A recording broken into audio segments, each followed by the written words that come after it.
نحمده ونصلي على رسوله الكريم. أما بعد فقال الله تبارك وتعالى في كلامه القديم وخطابه العظيم: أعوذ بالله من الشيطان الرجيم. بسم الله الرحمن الرحيم. ألا إن أولياء الله لا خوف عليهم ولا هم يحزنون الذين آمنوا وكانوا يتقون. صدق الله العظيم وصدق رسوله النبي الكريم، ونحن على ذلك لمن الشاهدين والشاكرين، والحمد لله رب العالمين. إن الله وملائكته يصلون على النبي يا أيها الذين آمنوا صلوا عليه وسلموا تسليما. اللهم صل وسلم على سيدنا ومولانا محمد وعلى آل سيدنا ومولانا محمد وأصحاب سيدنا ومولانا محمد وجميع أتباع سيدنا ومولانا محمد وسيلتنا اللهم إليك في الدارين.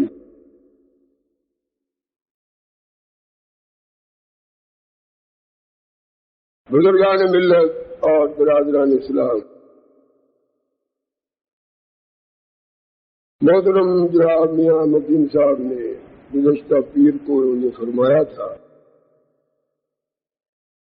کہ جمعے میں جو مثنوی شریف کا درس ہوتا ہے اور انگریزی مہینے کے پہلے جمعے میں،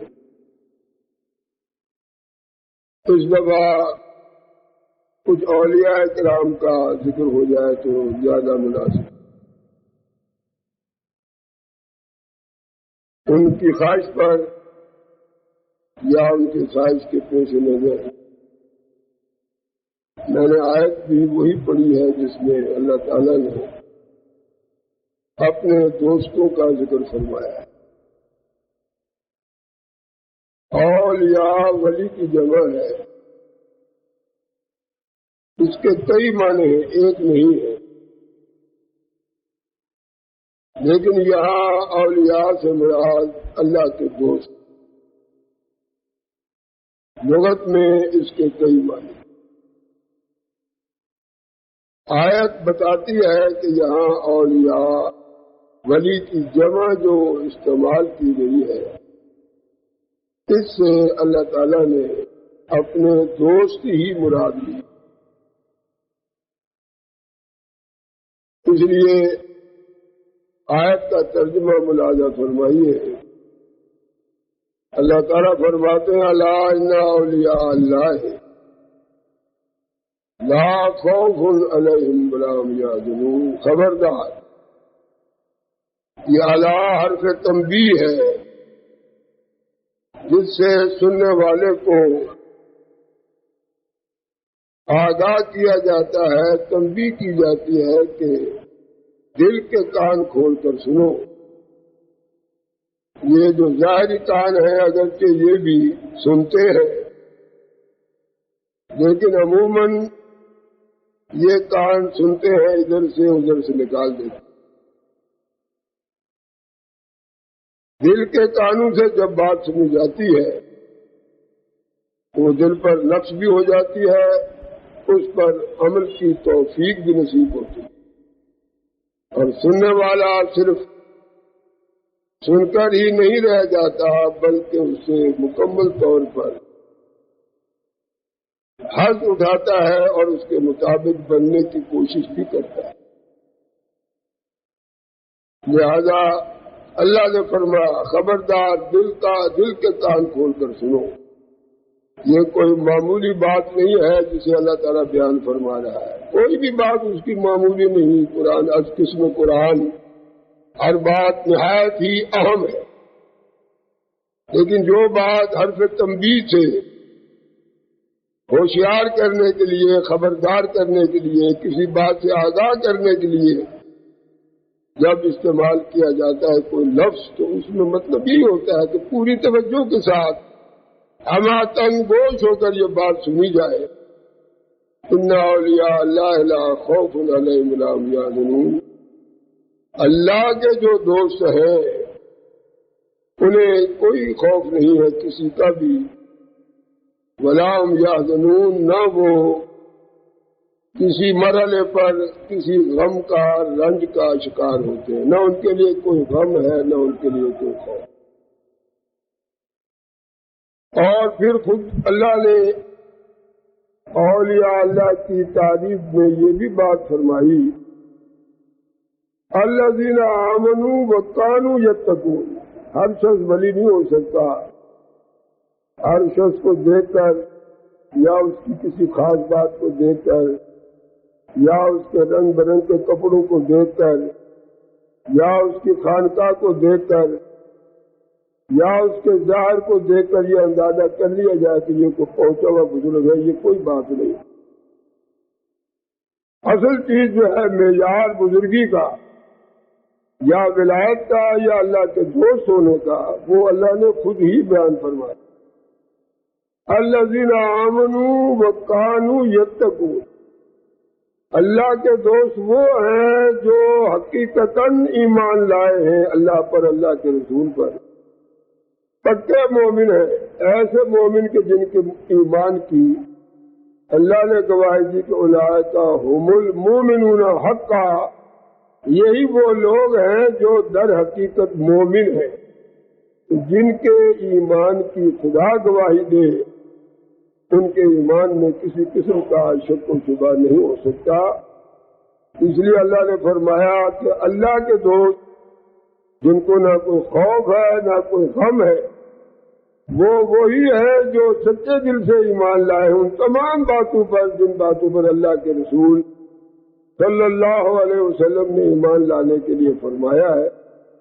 وَكَانُوا يَتَّقُونَ، اور متقی ہیں، پرہیزگار ہیں، ان کے دلوں میں خشیت الہی ہے، خوف خدا ہے، اللہ سے وہ ڈرتے۔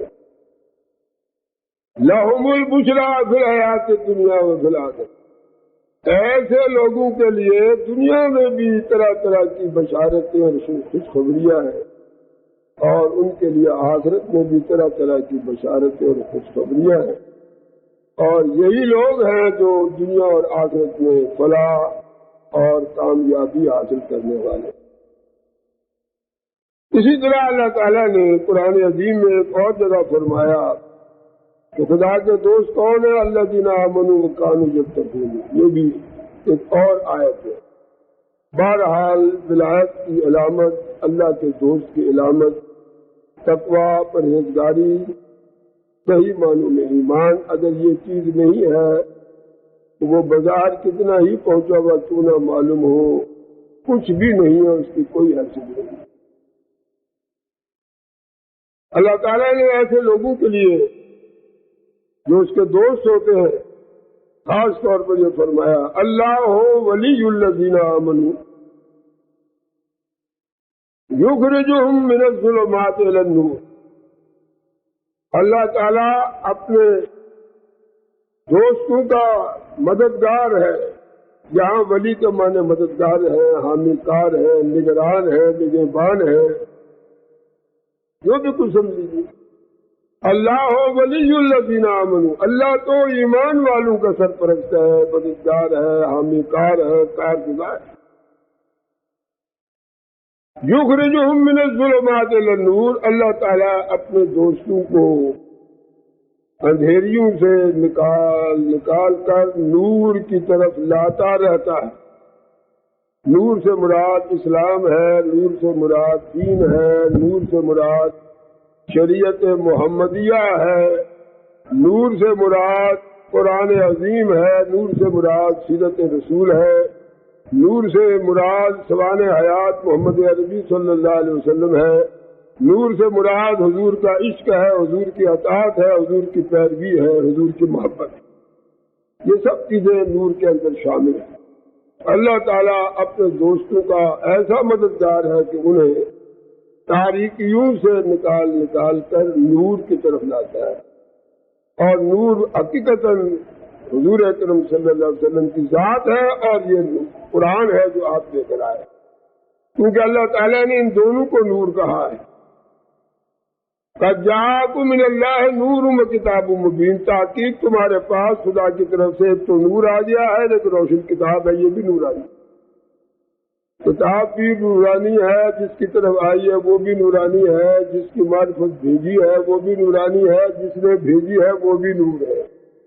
اللہ نور السماوات والارض، اللہ بھی آسمان زمین کا نور ہے، اسی سے ساری کائنات روشن ہے۔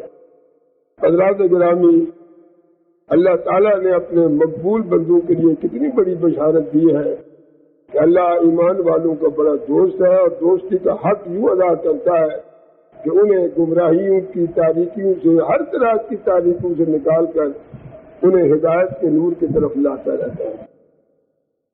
والذین اولیاءہم الطاغوت، اور وہ لوگ جن کے دوست، جن کے مددگار طاغوت ہیں۔ طاغوت سے مراد ہر قسم کے شیطان، خواہ وہ انسان شیطان ہو یا جن شیطان، کیونکہ شیطان دونوں قسم کی مخلوق کے اندر ہے، انسانوں میں بھی ہے اور جنات میں تو ہے ہی۔ اور یہ بات قرآن میں اللہ نے مختلف مقامات پر خود فرمائی ہے۔ مثلا یہ سورہ الرحمن آپ پڑھتے ہیں، اس میں جتنی بھی آیتیں اللہ تعالیٰ نے اپنے انعام اور فضل و کرم کی بیان فرمائی، اس کے بعد یہ فرمایا فَبِأَيِّ آلَاءِ رَبِّكُمَا تُكَذِّبَانِ، بتاؤ تم دونوں، یہ رب کو ماں جو ہے یہ تثنیہ کا صیغہ صرف دو کے لیے استعمال ہوتا ہے۔ بتاؤ تم دونوں اے انسانوں اے جنوں، خدا کی کس کس نعمت کا انکار کرو گے؟ اب آپ کہیں گے یہاں جن کہاں ہے؟ اس لفظ سے آپ نے جن مراد لیا تو سورہ الرحمن ہی میں آتا ہے، یا معاشر الجن والانس ان استطعتم ان تنفذوا من، اے انسانوں اور اے جنوں، اگر تم خدا کی حدود مملکت سے نافرمان بن کر، باغی بن کر، سرکش بن کر بھاگنا چاہو تو ذرا بھاگ کے دکھاؤ تو صحیح، کہاں بھاگو گے؟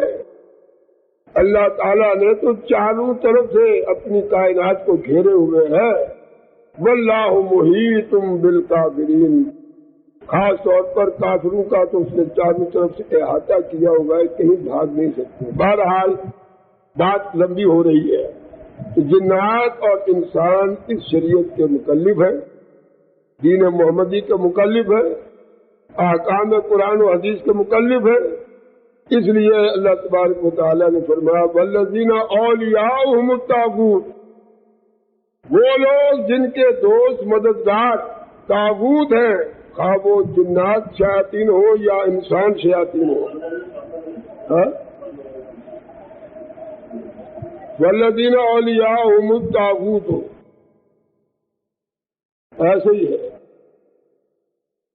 اولئک وہ آگے ہے کافر، والذین اولیاءہم الطاغوت، یا والذین کفروا اولیاءہم الطاغوت، وہ لوگ جنہوں نے کفر کیا، انکار کیا اللہ کی آیات سے، رسول اللہ کے احکام سے، ان کے دوست اور مددگار جو ہیں وہ شیاطین الجن والانس سے ہیں۔ ان کا کام کیا ہے؟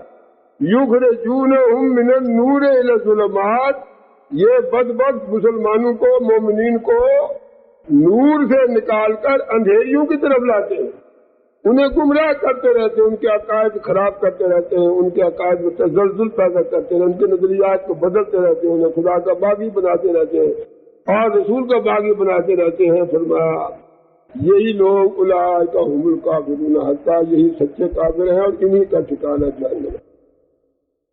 تو میں نے یہ عرض کیا تھا کہ اللہ تعالیٰ اپنے بندوں کو کس طرح تاریکیوں سے نکالتا ہے، اپنے محبوبین کو کس طرح تاریکیوں سے نکال کر نور کی طرف لاتا ہے۔ لہذا ایک ولی کامل کا ذکر آپ سنیے، یہ مثنوی شریف کا 5واں دفتر ہے، اس میں اللہ تعالیٰ کے ایک ولی کا ذکر مولانا روم رحمۃ اللہ علیہ نے فرمایا ہے، اور اس حکایت سے پہلے انہوں نے گزشتہ اشعار میں یہ بات ظاہر کی ہے کہ اللہ کا ولی وہ ہوتا ہے، اللہ کا دوست وہ ہوتی ہے جس میں تکبر نہ ہو، غرور نہ ہو، کبر نہ ہو، نخوت نہ ہو، انانیت نہ ہو، وہ ان برائیوں سے پاک ہو۔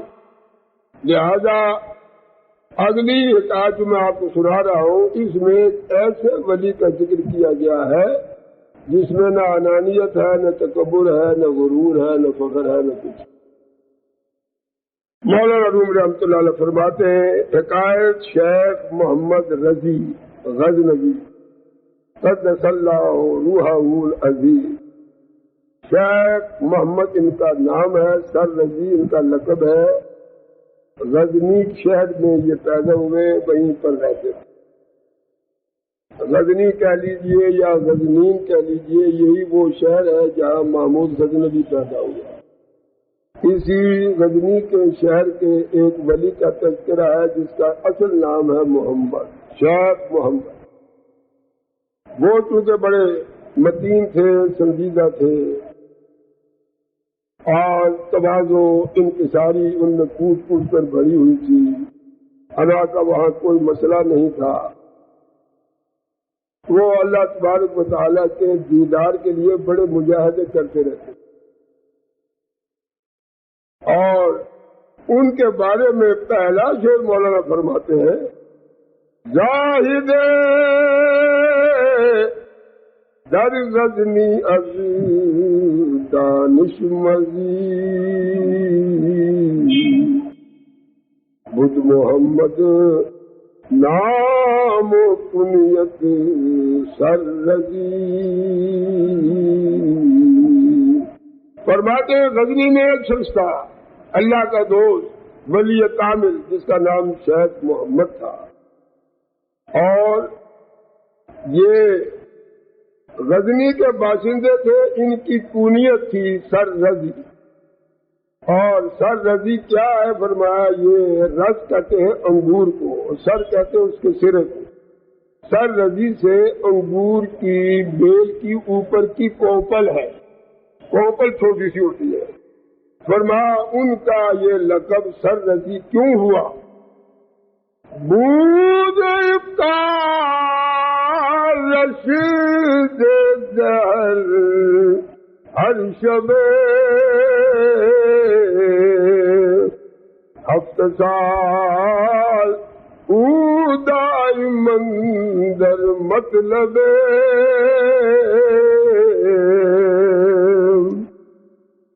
بود افطارش سر رز ہرش۔ فران کا رضی اس لیے لقب ہوا کہ وہ روزے رکھتے رہتے تھے، اور افطار جب بھی کرتے تھے تو انگور کی بیل کی کوپل سے افطار ہوتا تھا۔ صرف ایک انگور کی بیل کی چھوٹی سی کوپل سے وہ افطار کرتے تھے اور کچھ نہیں کھاتے تھے۔ اس انگور کی بیل کی کوپل سے افطار کرنے کی وجہ سے ان کا لقب ہی محمد سر رضی ہو گیا، کہ وہ محمد جو کہ افطار انگور کی بیل کی کوپل سے کرتے ہیں۔ بس عجائب دید از شاہ وجود، شاہ وجود سے مراد ہے اللہ تعالیٰ، جیسا کہ مثنوی کی شرح میں یہ بات دیکھی گئی ہے۔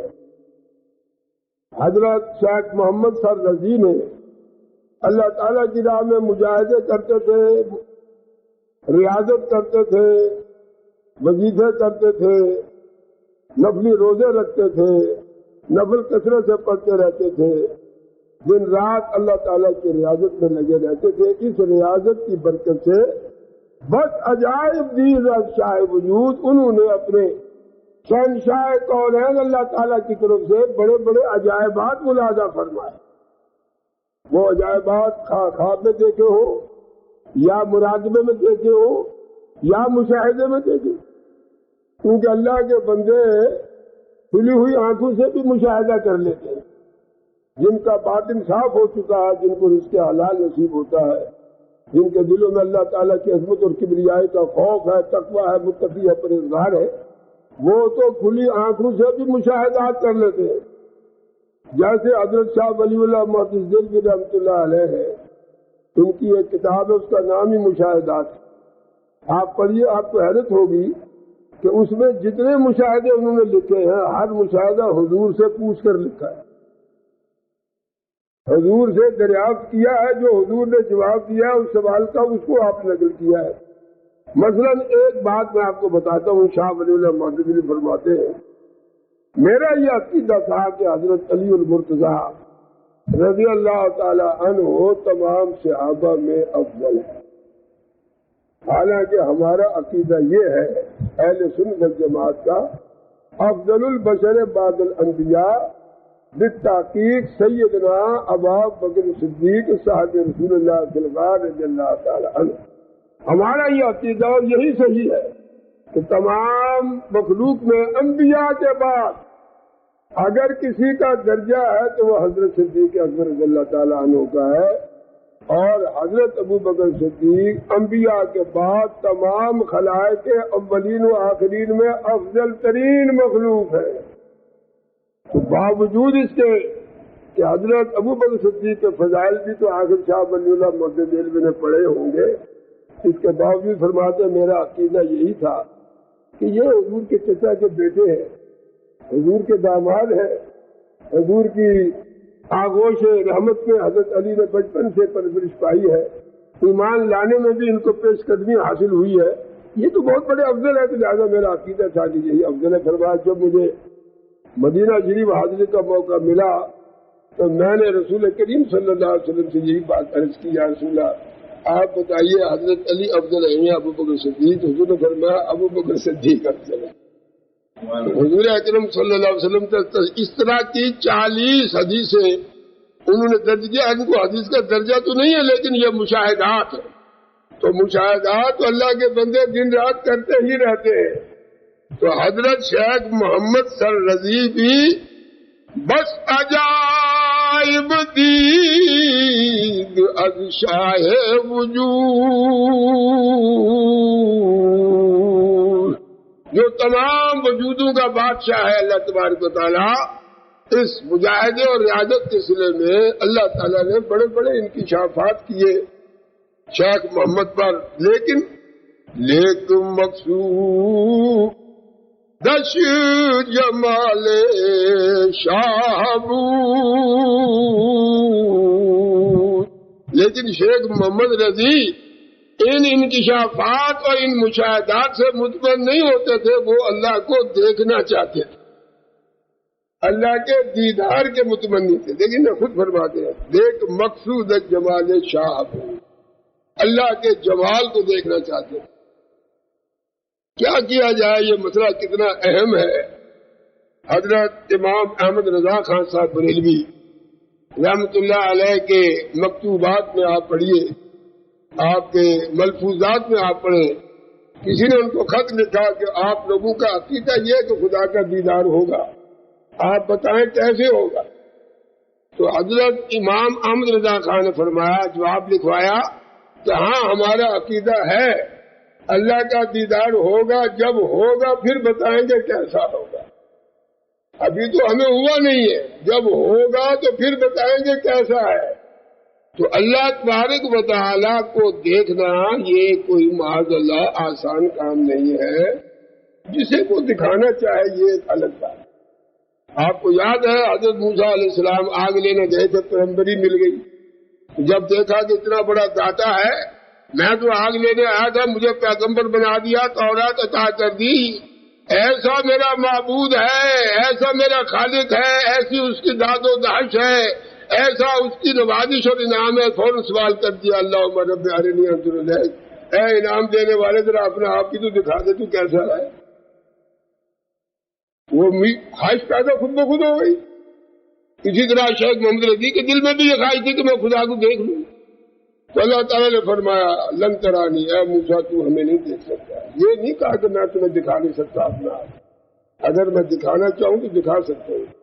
خدا جس کے سامنے اپنی تجلی دکھانا چاہے اس کو دکھا سکتا ہے، وہ کوئی معذور نہیں ہے، لیکن یہ ہر کس و ناقص کا کام نہیں ہے۔ اللہ نے فرمایا لن ترانی، تم نہیں دیکھ سکتے۔ انہوں نے کہا نہیں میں تو یہ ضرور دیکھوں گا، میری یہ آرزو تمنا پوری کر دے، اتنا بڑا انعام دیا مجھے، اس انعام دینے والے منعم کا دیدار بھی تو ہو جائے۔ اللہ نے فرمایا ٹھیک ہے۔ جب بہت ضد کی، اللہ نے فرمایا فانظر الی الجبل، ہم آ رہے ہیں پہاڑ کی طرف دیکھو۔ پور کی وادی میں کھڑے تھے، نیچے پہاڑ کی طرف فرمایا انظر الی الجبل، ہم آ رہے ہیں پہاڑ کی طرف دیکھو۔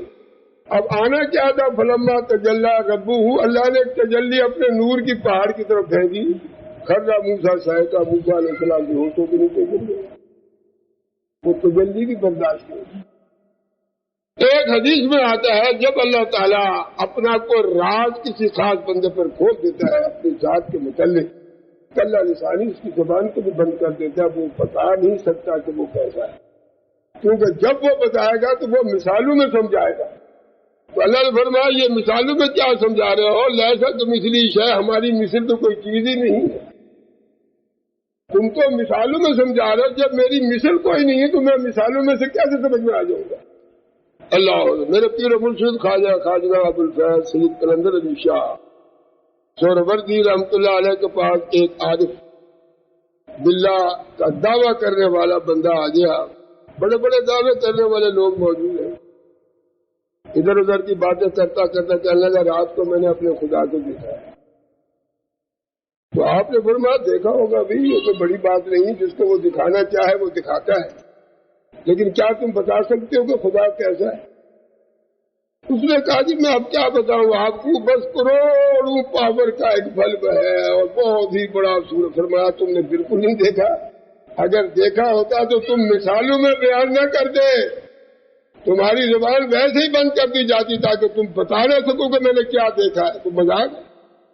لیکن شیخ محمد رضی کی خواہش یہی تھی، بلکہ مقصود جمال شاہبور،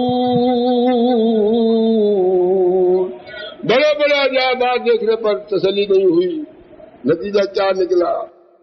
اللہ تعالی کے دیدار کی جدائی اور فرقت کا اتنا غلبہ ہوا، برسرے کو رفت از خویش سے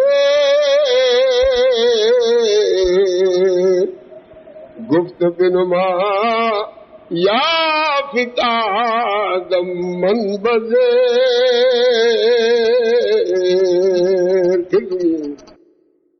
برسرے کو رفت از خویش سے، خدا کی جدائی میں وہ اپنے آپ سے اتنے بیزار ہو گئے تھے، اتنی نفرت تھی ان کو اپنے آپ سے کہ خدا سامنے آ ہی نہیں رہا، خدا کا جلوہ نظر ہی نہیں آ رہا ہے، تو اپنے سے بیزار ہو کر پہاڑ پر چڑھ گئے اپنے آپ کو نیچے گرانے کے لیے خدا کے دیدار کی فرقت میں۔ سنیے، گفت بنما یا فتادم من، فرمایا اللہ یا تو اپنا آپ دکھا دے ورنہ میں پہاڑ سے کود رہا ہوں۔ یعنی یہ ادا ہے محبوب کی، مجھ پر محبوب کے درمیان ادائیوں کو روک نہیں ہے، اس کو ہم ادائی کہیں گے۔ مولانا روم نے لکھا نا کہ ایک چرواہا بکریوں کا دودھ نکال کر بیٹھ گیا تھا، خدا سے باتیں کہنے لگا، پروردگار تیرا گھر مجھے اگر معلوم ہو تیرے گھر میں دودھ دے کے آؤں، تجھے وہاں سے لے آؤں، تجھے دھوؤں، تجھے تیل لگاؤں، تجھے ٹنکی چلاؤں، گود میں بٹھاؤں، تجھے دودھ پلاؤں، تو یہ محبوب اور محب کی محبت کی باتیں، اس میں کوئی کفر شرک کی بات نہیں ہے۔ تو یہ محمد رضی بھی فرماتے ہیں اپنا آپ دکھا دے، اپنا جلوہ دکھا دے، ورنہ کیا ہوگا؟ من فتادم من بغیر، میں ابھی اپنے آپ کو پہاڑ سے نیچے گرا دوں۔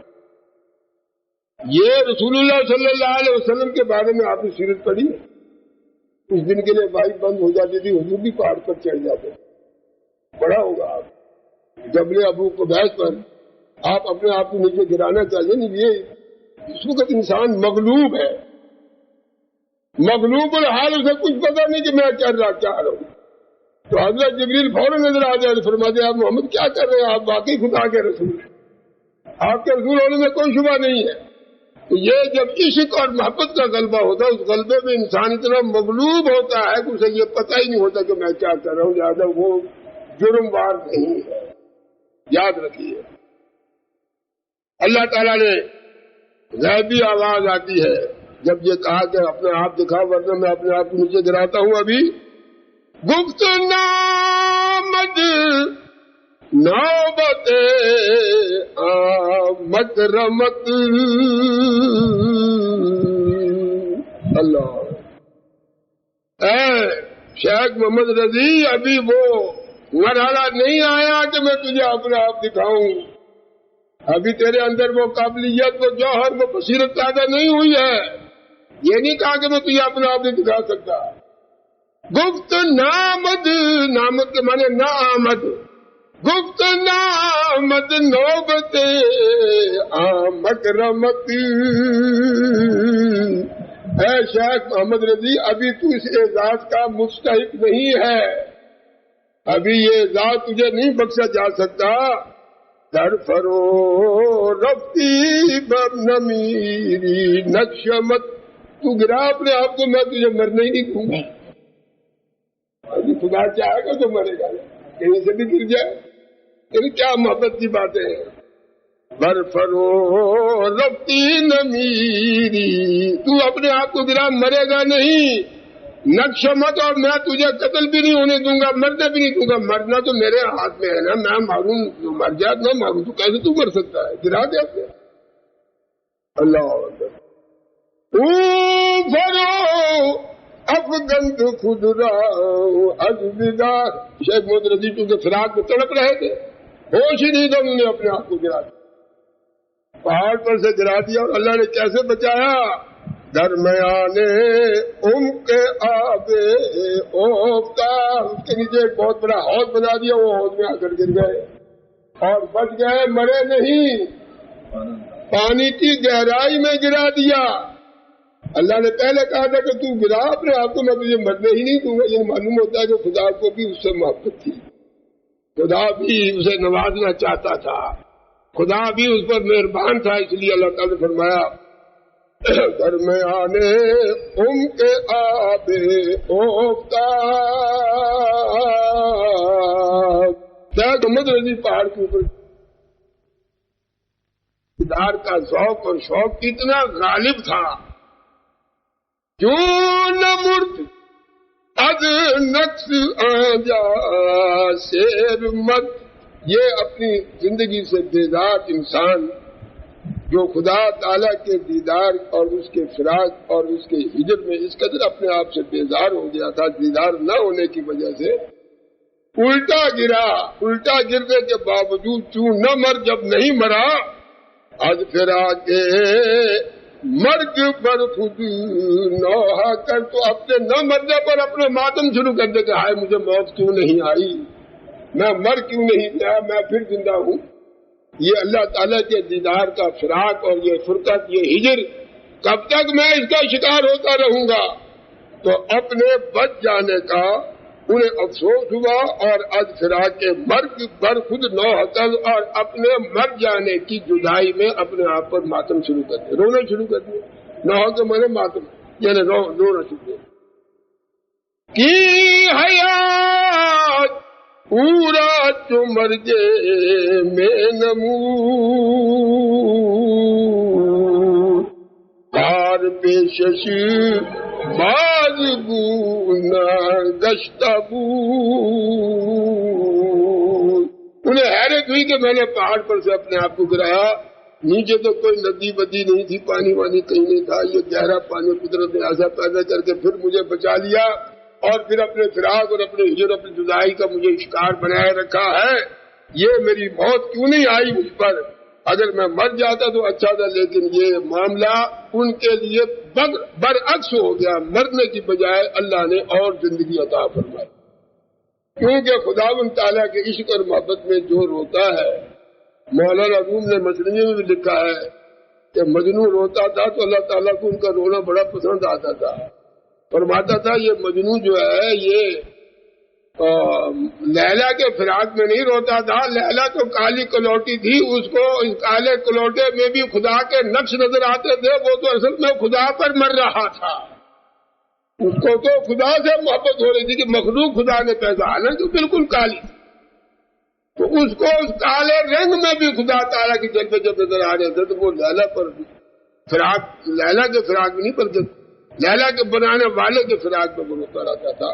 اور اللہ تعالیٰ کو اس کا رونا بڑا پسند ہے. اور حقیقت یہ ہے کہ اللہ کے عشق میں، حضور کے عشق میں، اپنے گناہوں کی وجہ سے پشیمان ہو کر، نادم ہو کر رونا جو ہے، یہ واقعی خدا کی رحمت کے اندر ایک جوش پیدا ہوتا ہے، اور اللہ تعالیٰ کو یہ بہت ہی پسند ہے. ایک قطرہ بھی آنکھ سے، خوف خدا سے، اپنے گناہوں کی ندامت سے ایک قطرہ بھی نکل آئے، ہاں وہ ذرا سا کیوں نہ ہو، حضور نے فرمایا مچھر کے سر کے برابر بھی اگر ایسا قطرہ نکل آیا تو تمہاری بخشش کے لیے کافی. اللہ تعالیٰ کو رونا بہت پسند ہے.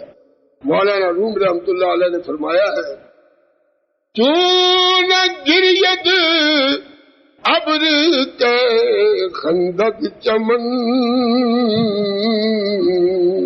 اور فرمایا یہ ریتلی زمین اور یہ زمین جس کے اندر گھاس کا تنکا بھی نہیں ہے، لیکن یہ اچانک لہلہانے لگ گئی، اس کی وجہ کیا ہے؟ انہوں نے کہا آسمان نے رونا شروع کر دیا، مطلب بارش آ گئی تو آسمان رو رہا ہے. فرمایا چون گریت ابر کے خندق چمن، جب تک آسمان نہ روئے اور اس کے آنسو زمین پر نہ گرے تو زمین کے اندر پھل پھول کہاں سے پیدا ہو؟ فرمایا چون گریت ابر کے خندق چمن، اور چون گریت طفل کے جوشد لبن، جب تک بچہ بھی نہیں روتا ماں کے سینے میں دودھ بھی حرکت نہیں کرتا ہے.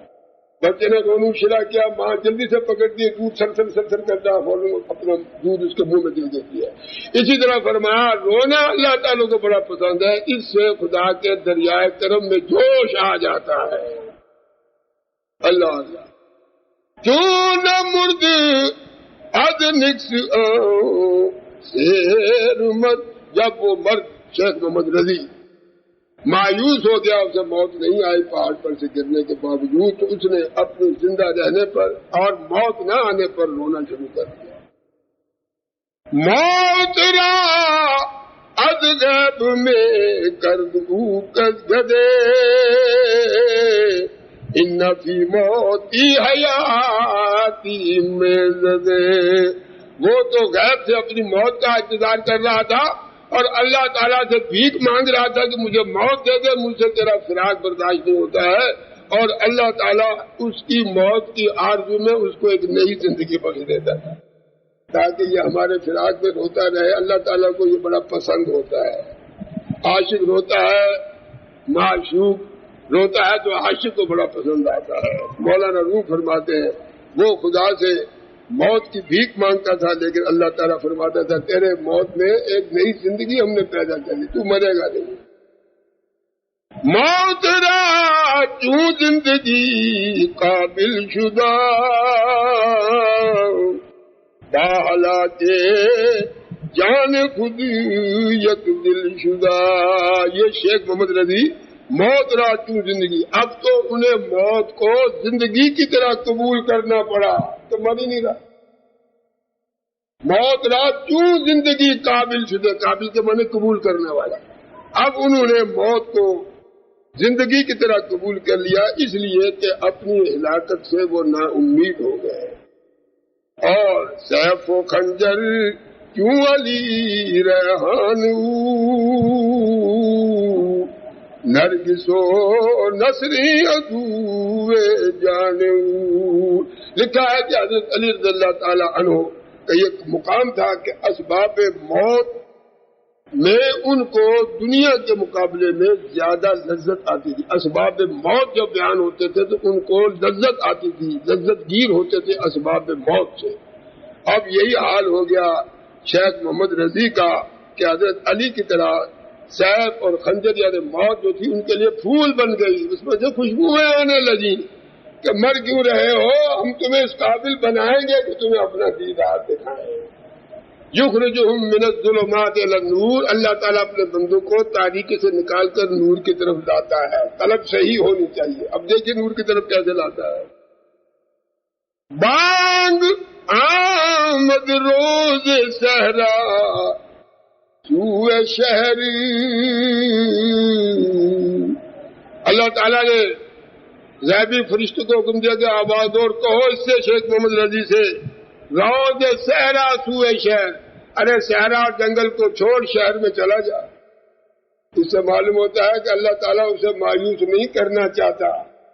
اللہ تعالیٰ اسے اس راستے پر لا رہا ہے کہ جس راستے پر اسے اللہ تعالیٰ کے جمال کی کوئی جھلک نصیب ہو جائے، ورنہ یہ بے ادبی میں شمار ہوتا ہے. آپ کو یاد ہے بنی اسرائیل نے یہی بات موسیٰ علیہ السلام سے کہی تھی، لم تؤمنوا حتی نری اللہ جہرۃ، ہم تجھ پر کیسے ایمان لیں، ہمیں خدا دکھا دے کیسے خدا ہے، ہم تو کھلم کھلا خدا کو دیکھنا چاہتے. اللہ تعالیٰ نے فرمایا کہ یہ بڑا دعویٰ ہے، خدا کو کون دیکھ سکتا ہے.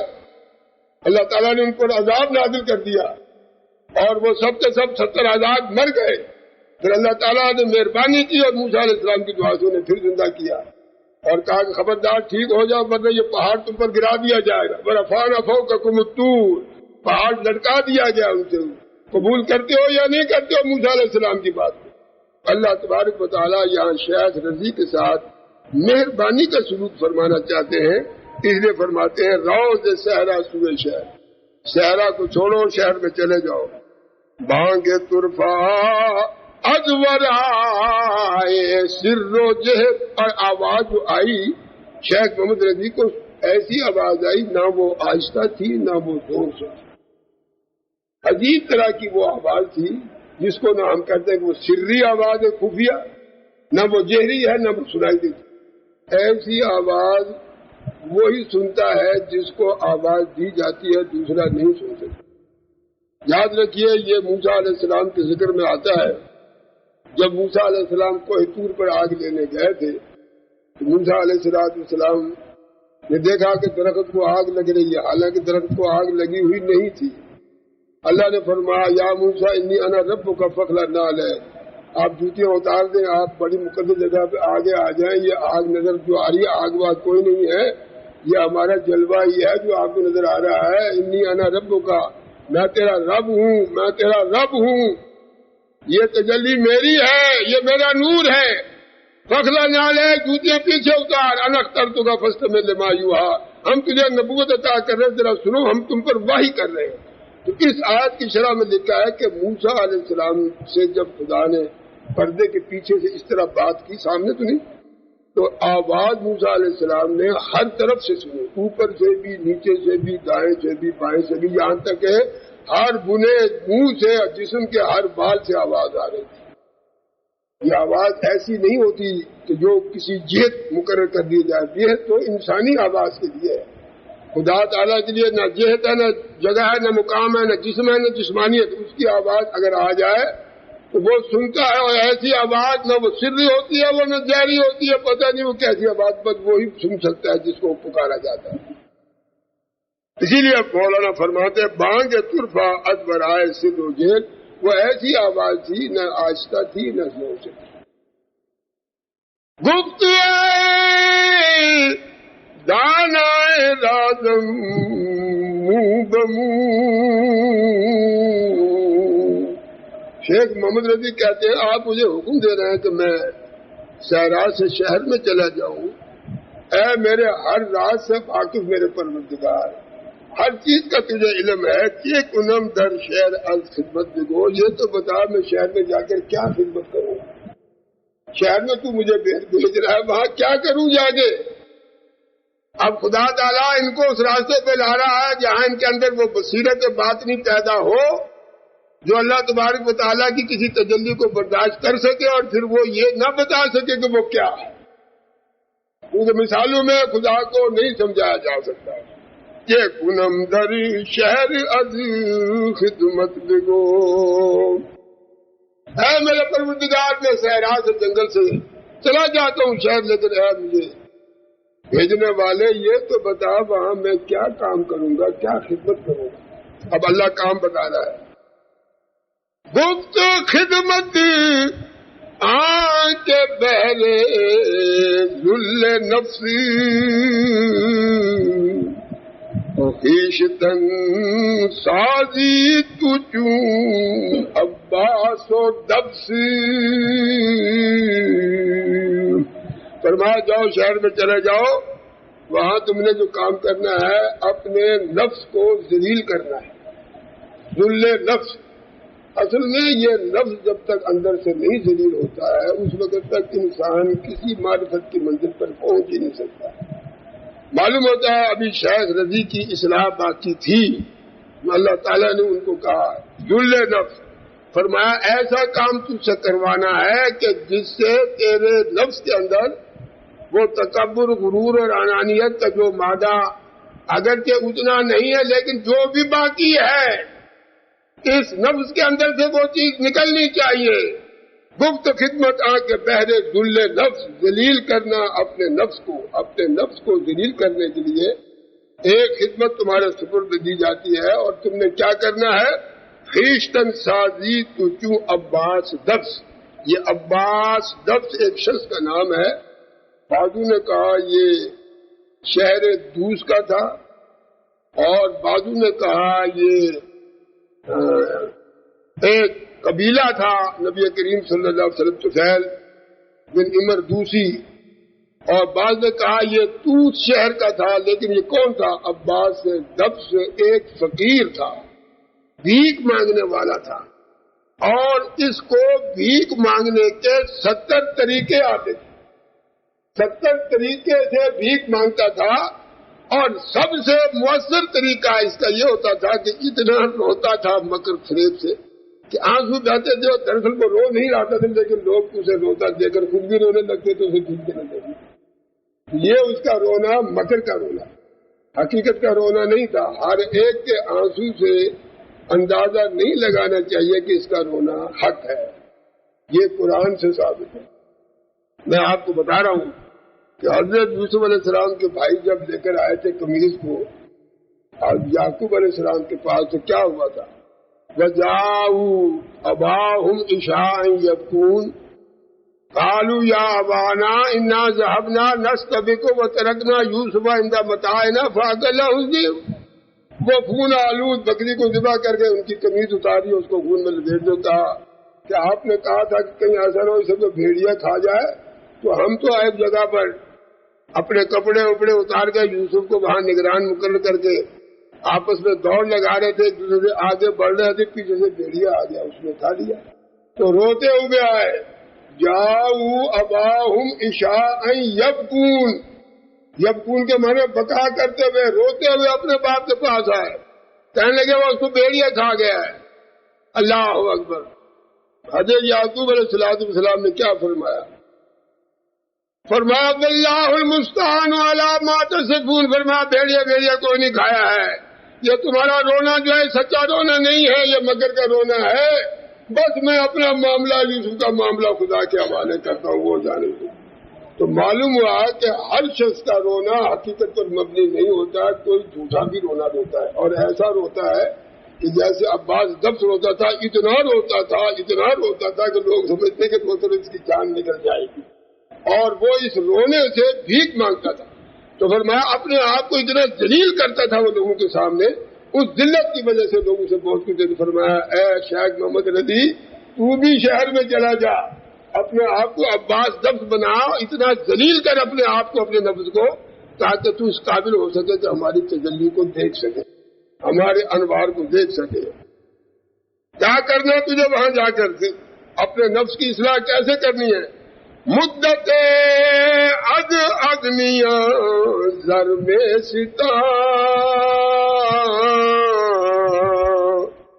بس بدر بے شان مسکین میں رسا، بس ایک مدت تک شہر میں بگلی ڈالو، کاسا گدائی لو، پیسے والوں سے خوب پیسے لو اور غریبوں میں تقسیم کرو۔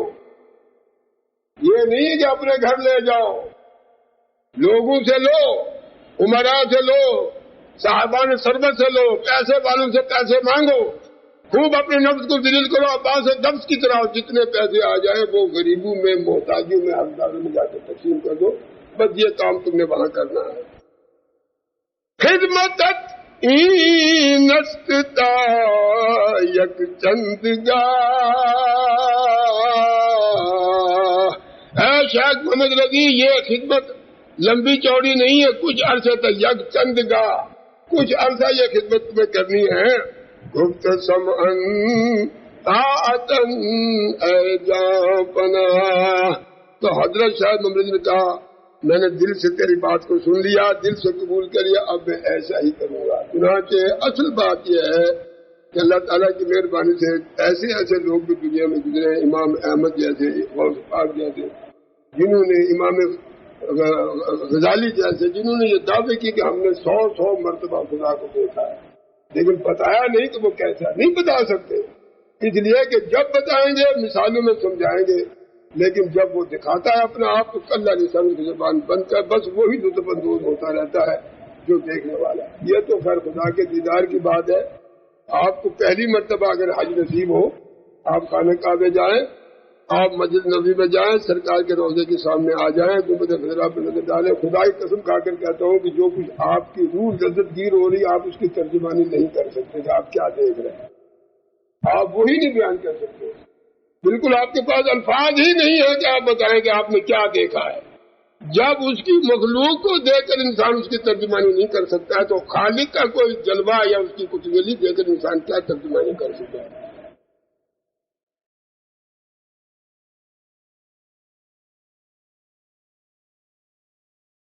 اس غیبی اشارے کے بعد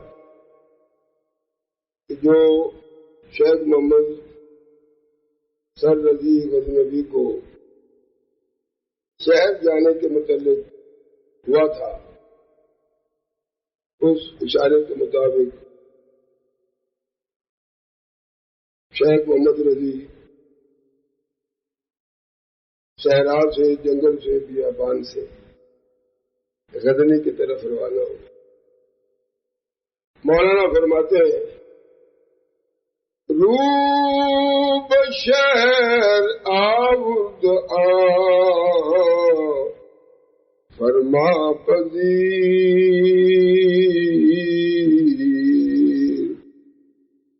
شہر غزنی گشت از رویش منیر۔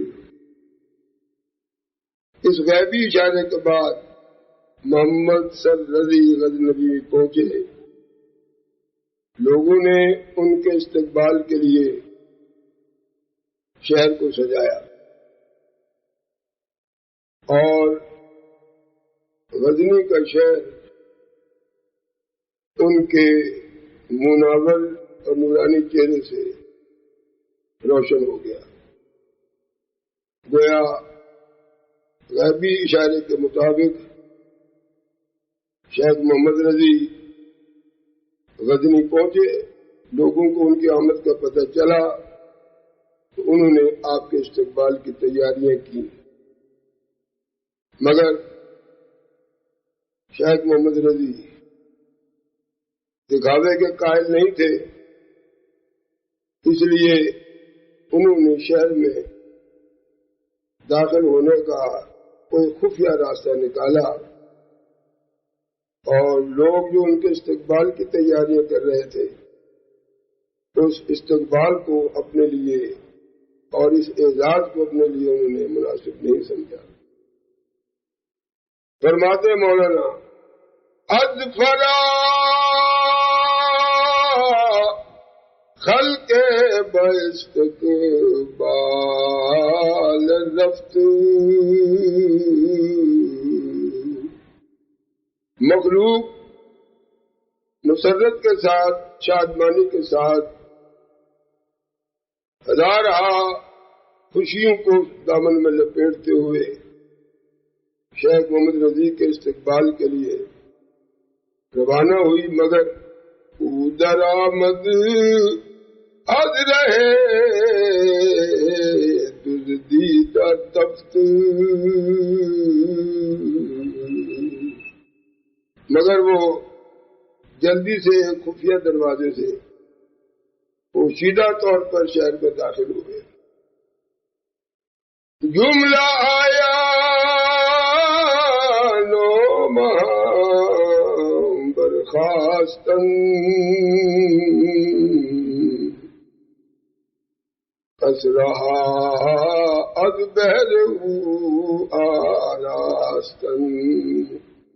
عام لوگوں کے علم میں تھا کہ شیخ محمد رضی غزنی آ رہے ہیں، اس لیے سب بڑے بڑے سردار کھڑے ہو گئے اور انہوں نے اپنے مکانوں کو ان کے استقبال کی وجہ سے آراستہ اور پیراستہ کیا، لیکن ان کی تمام امیدیں دری کی دری رہ گئیں، جبکہ شیخ محمد رضی نے فرمایا، گفت من از خود نمائی نامدم، انہوں نے کہا میں اپنی خود نمائی کے لیے یہاں نہیں آیا ہوں، جز بخاری و گدائی نامدم، میں تو صرف بھکاری پن کے لیے، بھیک مانگنے کے لیے، اپنے آپ کو رسوا کرنے کے لیے، ذلیل و خوار کرنے کے لیے اس شہر میں آیا ہوں، میں اپنے اعزاز میں کسی قسم کا استقبال نہیں چاہتا، اور میرے پاس آپ لوگوں کے ساتھ بات چیت کرنے کا بھی کوئی ٹائم نہیں ہے، مجھے چھوڑ دیا جائے، میں اپنا کام کرنا چاہتا ہوں جس کام کا مجھے حکم ہوا ہے۔ بندہ فرمانم کے امرست الخدا، میں تو حکم کا غلام ہوں، کیونکہ اللہ تعالیٰ کا مجھے حکم ہے کہ گدا باشم گدا باشم گدا، کہ میں بھکاری بنوں، بس بھکاری بنوں، بس بھکاری بنوں۔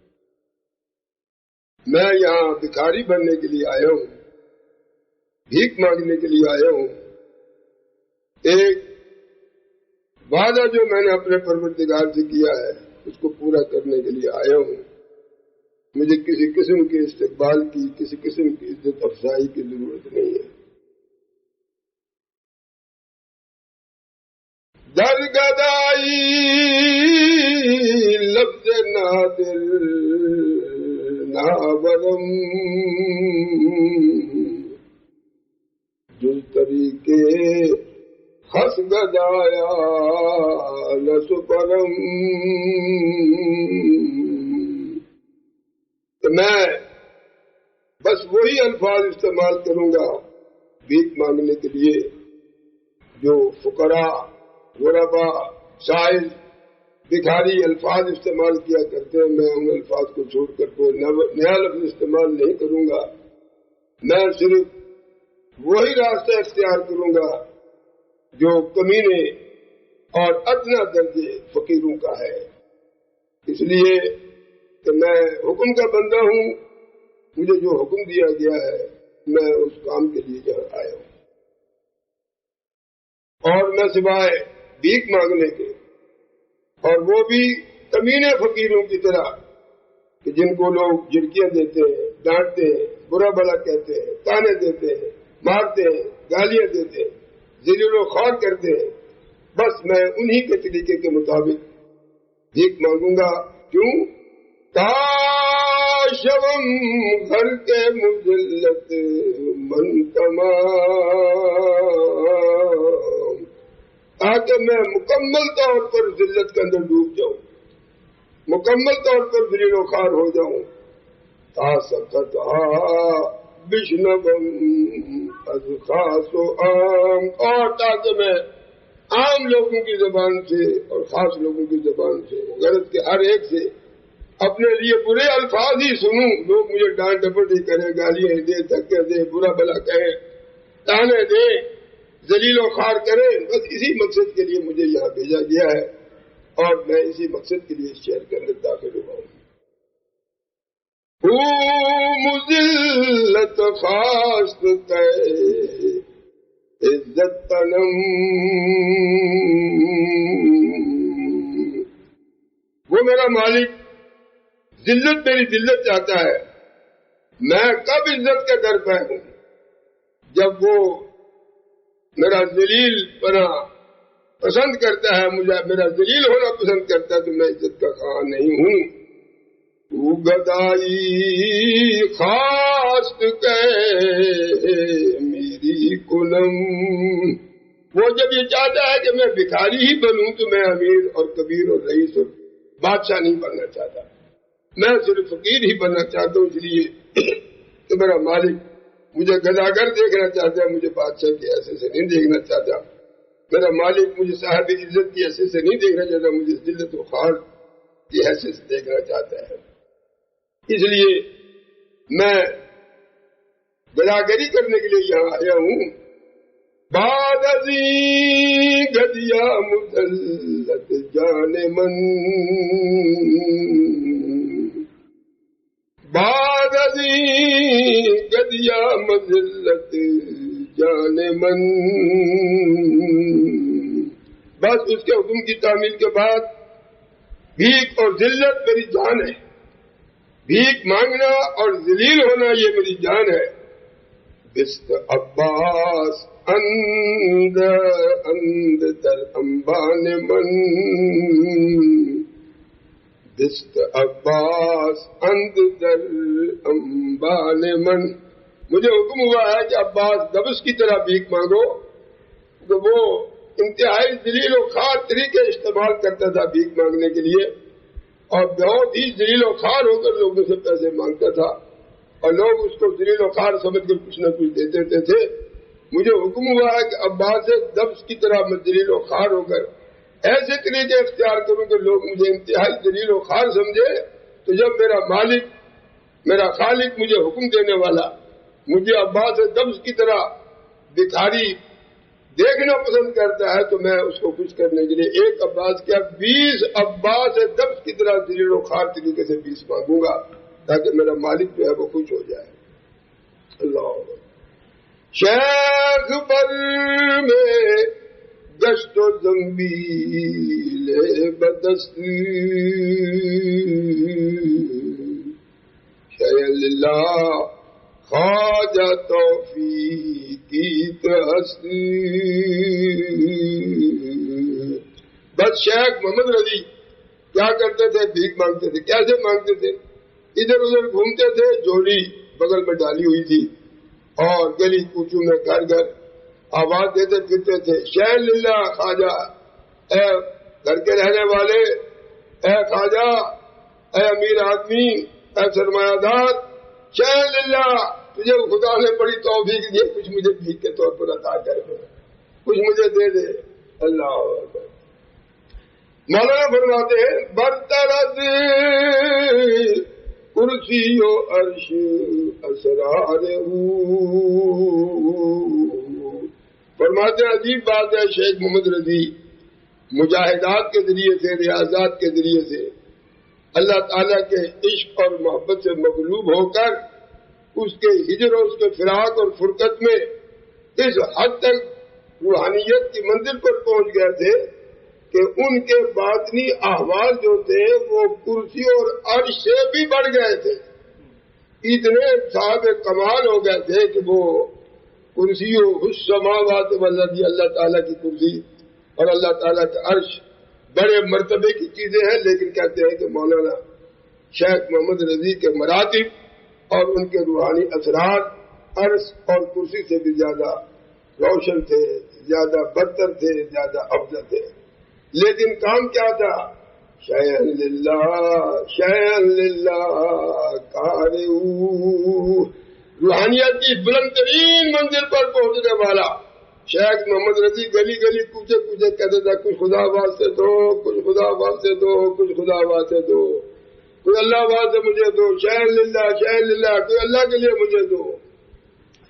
مولانا فرماتے ہیں عجیب بات ہے کہ دیکھیے مولانا نے شیخ محمد رضی کا سلسلہ کہاں جا کر ملایا ہے۔ فرماتے ہیں کہ یہ کام تو انبیاء نے بھی کیا ہے، حالانکہ انبیاء نے بھیک نہیں مانگی، انبیاء گلی گلی کوچے کوچے سرمایہ داروں کے سامنے کشکول لے کر نہیں گئے، لیکن جو کام انبیاء سے اللہ تعالیٰ نے لیا ہے وہ چونکہ شیخ محمد رضی کے کام سے تھوڑی سی مشابہت رکھتا ہے، مماثلت رکھتا ہے، اس لیے مولانا فرماتے ہیں انبیاء ہر یک ہمیں فن میں زنن،